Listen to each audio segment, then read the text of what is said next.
I just want to go over how to find x and y intercepts as well. So when it comes to finding x-intercepts, you do the same thing as the vertical asymptote, except you're doing it in the numerator. So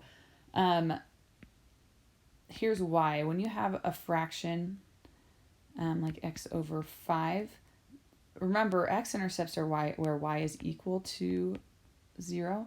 The only way you can get a fraction to equal 0 is if the numerator itself is 0. Okay, so we're only focused on the numerator, because if the denominator is 0, then it's undefined, and that's why vertical asymptotes are where they're at, because they're just simply where the function is undefined. Anyway, so, and then y-intercepts, just plug 0 in for x like we've always done.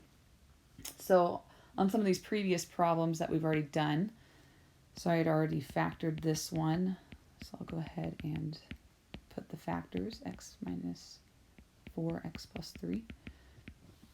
The x-intercepts would be at 0, 0, because of this one right here, 2, 0, because of that second one, and negative 2, 0, because that third one.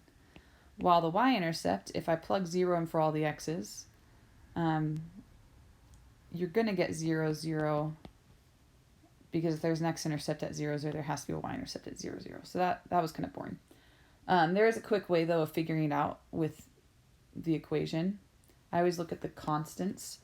So the constant on top is a 0. The constant on the denominator is 12. So it's just the same as 0 over negative 12, which is still 0.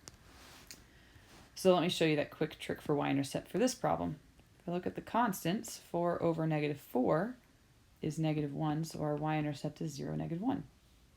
The reason that works is because if I put 0 into this one, you just get 0. And that would also get you 0. So you get negative 1. I have factored this one previously, so I'll just do that really quick.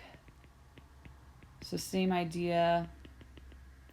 Now you do have to take constant or common factors or wholes out first, and then the x-intercept is anything remaining.